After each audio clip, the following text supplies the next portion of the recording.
네, 여러분 안녕하세요. 라이너입니다. 네, 오늘은요, 이 영화 얘기 중에서 배경에 대한 이야기를 좀 하려고 합니다. 물론 이제 배경이라고 하면은 이 시간적 배경도 있고 공간적 배경, 뭐 문화적 배경, 많은 배경들이 있을 것 같은데요. 오늘은 공간적 배경에 대해서 좀 말씀을 드리려고 해요. 우리가 영화에서 이 공간이라고 하면 그 공간 안에 되게 많은 것들이 있잖아요. 어떤 공간이냐에 따라서 이 캐릭터의 상황을 전달해 주기도 합니다. 이 공간이 어떻게 설정되었느냐, 그리고 공간에서 어떤 것들이 나오고 있느냐, 이런 게 잘 구현된 영화가 좋은 영화다라고도 저는 생각합니다. 물론 좋은 영화가 되기 위해서는 더 많은 조건이 있겠지만, 예를 들어서 한 등장인물의 방이다라고 하면은 그 방에 있는 많은 소품들과 방의 구조와 방의 크기, 그 모든 것이, 그리고 그 방을 어떤 구도로 보여주느냐까지가 그 인물이 어떤 인물인지를 설명해주고 있는 거라고 생각하거든요. 그게 우리가 흔히 얘기하는 영화의 표현 방식, 문법 같은 거고요. 뭐 예를 들어서 캐롤 같은 영화만 봐도 거기에 나오는 공간들이 모두 의미가 다르다고 저는 생각합니다. 캐롤과 처음 만나는 장면에서 루니마라가 이렇게 점원을 하고 있잖아요. 백화점 점원을 하고 있는데 거기 보면은 인형들 사이에 이렇게 서 있는 모습을 볼 수가 있어요. 그러면 그 빼곡히 있는 인형들 사이에 그 공간에 그 캐릭터가 있다는 것 하나만으로도 전달하고자 하는 게 뭔지를 짐작할 수 있게 되는 거죠. 그 분위기와 느낌, 이런 추상적인 걸 넘어서 진열되어 있는 인형처럼 그 세대에, 그리고 그 시대의 젊은 여성이 어떤 식으로 진열되어 있는가 라는 걸 전달하려고 하는가 보다 라고 해석할 수가 있는 거죠. 그리고 이제 조금 더 깊게 들어가면은 공간을 어떻게 묘사하느냐, 그 공간 안에 캐릭터가 어디에 위치해 있느냐, 요걸 통해서 어떤 권력 관계를 보여주기도 하고, 어쨌든 이 공간이라고 하는 거는 영화를 통해서 아주 많은 것들을 말해주고 있는 겁니다. 그리고 이런 영화를 통해서 어떤 공간이 말하는 방법이라든지, 혹은 그 공간이 추구하고 있는 가치라든지, 또는 표현하고자 하는 철학과 기술, 이런 것들이 동시에 반영되고 있다고 생각해요. 그래서 우리가 영화를 볼 때면 이제 뒤에 있는 배경이라든지 이런 것들을 꼼꼼히 바라보게 되는 거죠. 그래서 오늘은 이제 이 공간 얘기를 좀 해드렸는데, 영화의 공간 중에서도 그 테마를 딱 잡아서 말씀을 드리려고 합니다. 오늘 좀 얘기해 볼 테마는요, 지하, 터널, 그리고 미래입니다. 자, 여러분, SF 영화, 일단 SF 영화부터 얘기를 해야 될 것 같아요. SF 영화를 보다 보면 이 SF 영화의 배경들이 언뜻 비슷해 보인다라는 인상을 많이 받잖아요. 얼마 전에 뭐 정의 같은 영화도 있었고, 뭐 다른 여러 영화들이 있는데 뭔가 비슷하다라는 느낌을 받아요. 그거는 뭐 동일한 레퍼런스를 썼기 때문일 수도 있고, 혹은 그 배경을 만든 작업하신 분들이 아마 겹쳐서 그랬을 수도 있고, 여러 가지 이유가 있을 거라고 생각을 하는데, 근데 이 배경 같은 경우는, 특히 SF 영화는 어쩔 수 없이 사이버펑크 느낌으로 너무 쉽게 가는 것 같아요. 그래서 게임 사이버펑크를 말하는 게 아니라 그냥 장르로서의 사이버펑크를 말합니다. 그냥 매캐한 연기, 그리고 좀 어두운 하늘, 아주 높이 올라간 빌딩들, 그리고 화려한 네온 사인, 그리고 왠지 모르게 펑키스러운 그런 분위기, 그런 분위기에서 우리가 좀 벗어나려면 어떻게 해야 될까? 그리고 어디로 확장을 해야 될까? 여기서 제시되는 게 바로 세 가지 공간입니다. 어떤 공간이냐면요, 하나는 하늘, 다른 하나는 바다, 그리고 지하죠. 육해공인 거예요. 지하, 바다, 하늘입니다. 이 SF 영화에서 이렇게 육해공으로 나누게 되는데, 이럴 때 영화는 좀 다른 느낌을 갖게 된다고 생각해요. 예를 들어서 바다라고 한다면은 인간이 살고 있는 공간이 바다로 확장된다 그러면 당연히 해저도시를 생각하게 될 겁니다. 최근에도 많이 나왔었죠. 뭐 아쿠아맨에서도 해저도시가 나왔었고, 블랙팬서, 와칸다 포에버 이런 데서도 해저도시가 나오잖아요. 흥미롭게도 두 해저도시가 그리고 있는 양상은 다른데 한 가지는 같습니다. 그게 뭐냐면 신비롭다는 거. 요즘은 과학으로 해저도시를 그리는 경우는 많이 없는 것 같아요. 해저 이만리 같은 경우는 잘 없고, 신비로운 판타지, 이거를 해저도시는 추구하고 있다고 생각합니다. 그 다음에 말해볼 수 있는 거는 공중도시죠. 공중도시는 어떤 건가? 우리가 뭐 공중도시라고 하면은 뭐 다양한 도시들을 생각할 수 있잖아요. 천공의 성 라퓨타 이런 거 생각하시는 분들도 있을 테고, 제가 공중도시를 얘기할 때 제일 먼저 생각하는 거는 총몽이었어요.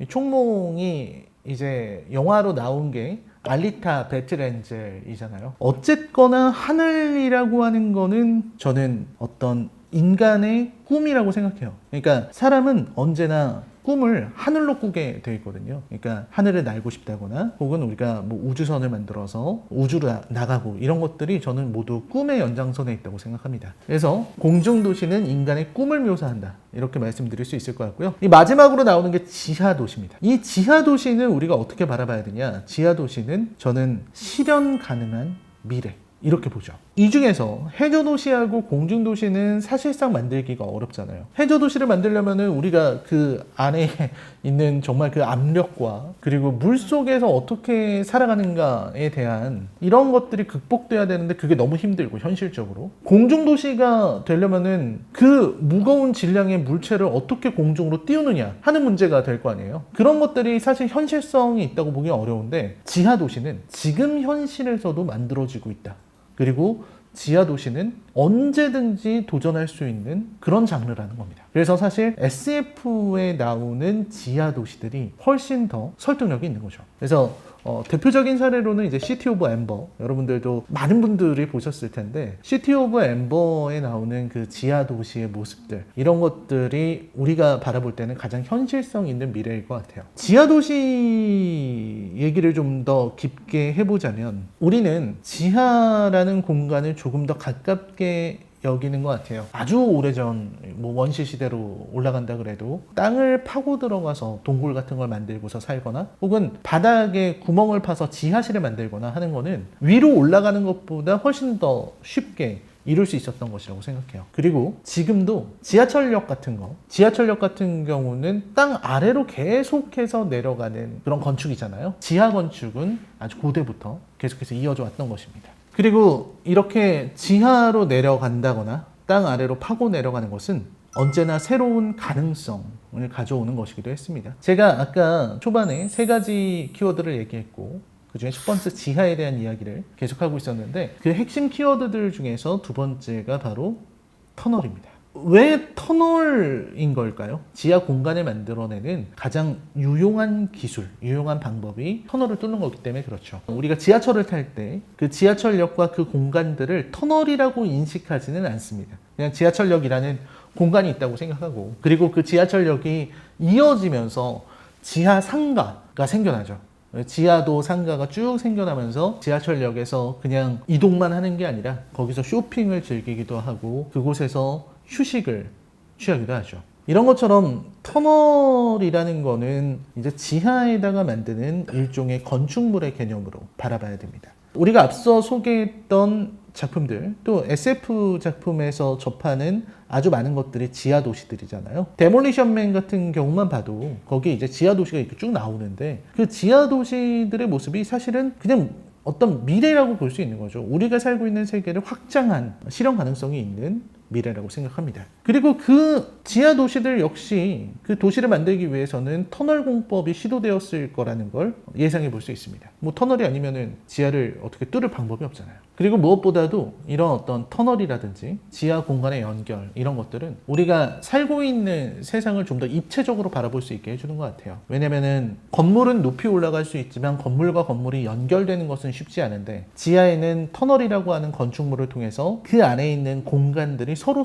연결될 수 있기 때문에 우리가 살아가고 있는 공간들을 공간과 공간의 연결로 바라본다면 결국 지하 도시의 연결 가능성은 우리가 살고 있는 세상을 한 단계 더, 한 차원 더 입체적으로 만드는 것이다. 이렇게 바라볼 수 있다고 생각합니다. 그리고 이러한 터널, 이러한 지하 공간을 만들어낼 때 말씀드릴 만한 게 바로 대심도 터널 이라는 겁니다. 이 대심도 터널이라는 말은 저도 이 프로모션 하면서 새삼 다시 한번 듣게 된 말이에요. 아마 어디서 듣고 그냥 스쳐 지나갔던 말인 것 같은데 대심도 터널이라는 거는 이제 지하 40m 이하의 깊은 곳에서 만드는 터널 말하는 겁니다. 그러니까 지하 50m의 엄청나게 큰 지하 공간을 만들 수 있다. 이렇게 보시면 될 것 같은데요. 이런 게 이제 현실에서 구현 가능한 미래. 이렇게 말씀드릴 수 있는 거죠. 그리고 지하로 그렇게 깊게 내려가는 이유는 그만큼 공간을 크게 만들 수 있기 때문이기도 하지만 생각보다 우리 지하에는 많은 것들이 있잖아요. 뭐 하수도가 지나다니기도 하고 뭐 전선이 지나가기도 하고 인터넷 선 같은 게 매립되어 있기도 하기 때문에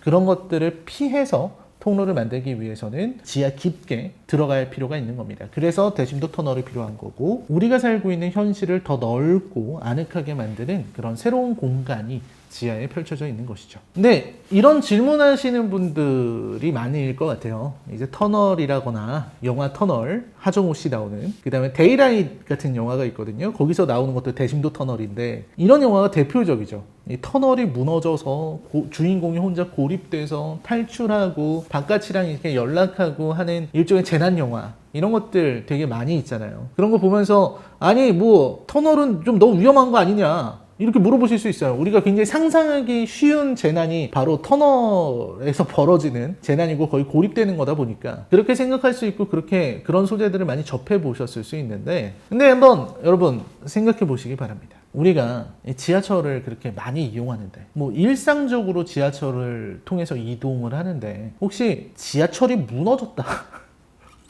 지하철이 무너져 버렸다 이런 소리를 들어보신 적이 있습니까? 지하 공간 자체가 무너지는 일은 정말 듣지 못하셨을 겁니다. 그만큼 이제 어떤 터널 공법이라는 게 철저한 과학적 근거와 계산을 통해서 아주 안전하게 만들어지고 있다라는 얘기가 되는 거죠. 자, 그래서 오늘 제가 말씀드린 결론인데요. 오늘의 프로모션, 제가 이런 영화와 공간 얘기, 그리고 또 지하 공간 얘기, SF에서의 지하를 얘기하겠던 이유는 바로 이 회사의 기술을 소개해드리기 위한 거예요. 뭐냐면 그 우리나라에서는 이제 DLENC라는 기업이 이러한 대심도 터널, 이 대심도 터널과 터널 공법, 터널 공사의 최강자입니다. 단 한 번의 실수도 없이 지하 공간을 만들어낸다고 해요. 그래서 지하 공간에 있어서는 굉장히 선도적인 위치에 있는 회사인 것 같더라고요. 우리나라의 이 제물포 터널이라고 들어보셨는지 모르겠습니다. 제물포 터널은 아마 그 근처에 사시는 분들은 들어봤는데 하실 수 있을 텐데, 이게 신월부터 영등포, 이 영등포 간 약 7km 구간의 터널을 말하는 겁니다. 그 구간 터널 공사를 한 게 DLENC라고 해요.